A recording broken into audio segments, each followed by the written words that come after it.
Bonjour à tous. Donc aujourd'hui, nous allons explorer les fonctions d'impression de vos traces GPX grâce à la nouvelle page dédiée sur Visu GPX. Donc j'ai préparé une petite trace tour du grand colon et je vais essayer de l'imprimer. Donc vous voyez que le bouton d'impression qui existait avant à gauche des cartes a disparu et a été remplacé maintenant par un bouton dans le menu Action. Imprimer la trace. Donc j'arrive sur une page dédiée pour l'impression qui me demande dans un premier temps le format d'impression. Donc j'ai le choix entre trois formats, le A4, le A3 ou le A2. Le système récupère automatiquement l'orientation de la page en fonction de l'orientation de votre trace, soit verticale, soit horizontale. Donc dans un premier temps, je vais me caler sur un format A4V du coup. Une fois que j'ai choisi, j'ai directement un aperçu de ce que sera mon résultat.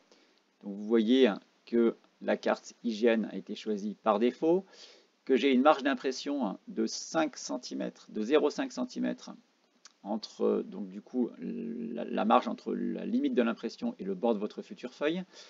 J'ai une marge autour de la trace de 5% qui correspond à l'écart qui va exister entre le bord de votre trace et le bord de la partie imprimée. Quand ces paramètres sont modifiés, l'échelle est automatiquement calculée. Donc ici, je suis sur une échelle de 1 à 17 millième, qui est du coup une échelle un peu plus grande qu'une échelle 1 à 25 millième. Donc par défaut, il va me proposer l'échelle inférieure. Je peux cocher, voilà, donc ici, ma trace sera affichée au 1 à 25 millième. Ça peut permettre de mesurer directement sur la carte les distances pour les convertir. Par exemple, 1 cm dans ce cas-là représentera 250 mètres. Donc je peux la cocher ou pas, et je peux aussi choisir d'autres niveaux d'échelle. Par exemple, l'échelle deux fois plus grande, le 1 12 500e. Mais du coup, forcément, ça ne rentrera pas dans ma page A4. Je peux modifier pour passer sur du A3. Voilà, donc sur du A3 ou 1 12 500e, voilà ce qu'on aurait.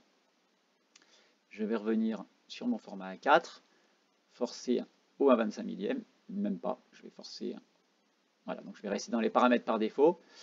Alors, au niveau des fonds de carte possibles, j'ai le fond de carte IGN, donc qui affiche les différentes cartes IGN en fonction du zoom. Donc sur un gros zoom, c'est le top 25, mais ça sera le top 50 ou le top 100 sur des zooms moins importants.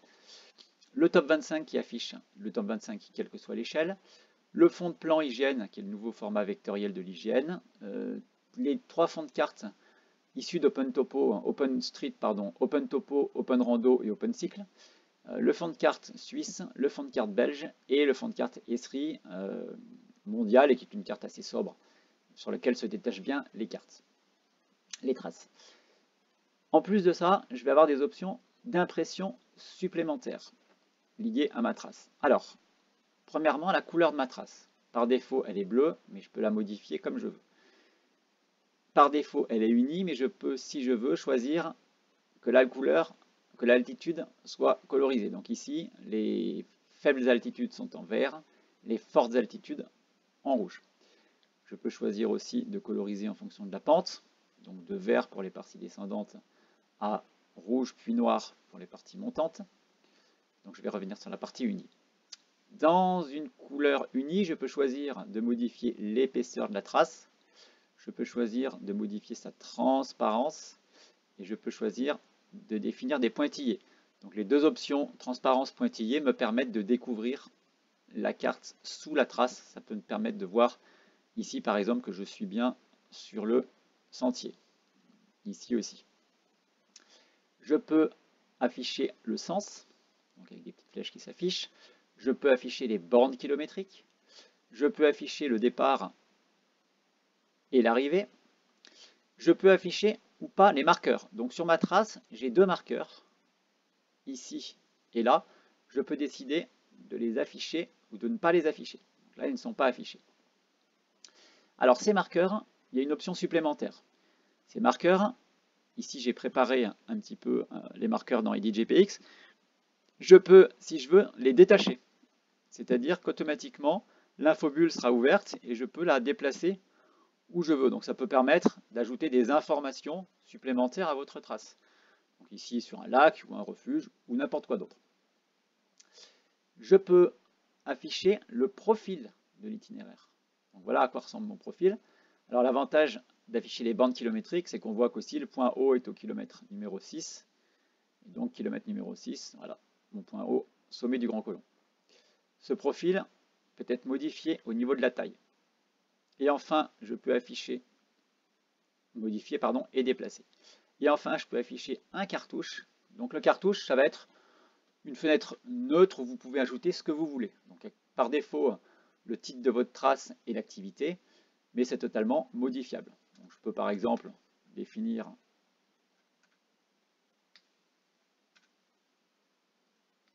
de tout centré. Et puis, je peux définir par exemple rendez-vous parking à 8 heures. Le samedi 13 octobre. Voilà, ça peut vous permettre d'afficher des informations si vous voulez éventuellement partager votre feuille. Alors, une fois que j'ai défini toutes mes options, je vais regarder un petit peu les options maintenant de mise en page. Donc par défaut, je ne peux pas déplacer ma carte. Elle est verrouillée, donc pour pouvoir la déplacer, je peux cliquer ici.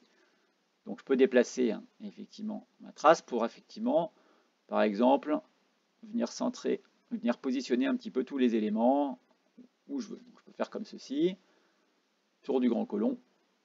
Voilà, et puis je peux revenir sur le verrouillage. Donc voilà, je suis plutôt content du résultat.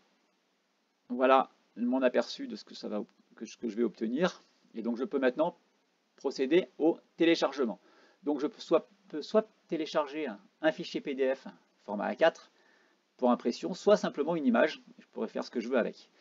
À noter que si je suis sur le format A3 ou A2, je vais avoir une option supplémentaire qui va être de télécharger soit un PDF A3 ou A2, soit NPDF A4, c'est-à-dire pour faire une impression de toutes les traces sur le format A4. Donc je vous montrerai ça juste après. Alors PDF A4, on va télécharger du coup. Donc création du fichier en cours, encore quelques instants. Et voilà, c'est prêt. Donc je clique dessus pour l'ouvrir. Donc voilà le résultat que j'obtiens sur mon PDF format A4. Je vais vous montrer rapidement si je suis sur du A3 ce qui se passe. Donc sur du A3, alors sur du A3, l'option de téléchargement sous carte hygiène est verrouillée à cause de leur limitation. Mais par contre, je peux me mettre sous OpenTopo. Donc vous voyez que sous OpenTopo, sur le format A3, j'ai bien ma feuille. Et ici, je vais pouvoir télécharger soit un PDF format A3, soit un PDF qui contiendra 2 feuilles au format A4, soit une image PNG. Donc je vais vous montrer les deux feuilles au format A4. Voilà. Donc encore quelques instants, et voilà. Donc voilà le résultat que j'obtiens sur 2 formats A4. Donc une feuille, 2 feuilles. Alors je peux les remettre dans le bon sens. Voilà. Donc, vous voyez qu'effectivement ma trace s'assemble correctement sur 2 feuilles A4 et je vais pouvoir du coup les imprimer sur une imprimante qui serait limitée au format A4. Voilà, cette vidéo est terminée, j'espère qu'elle vous aura plu.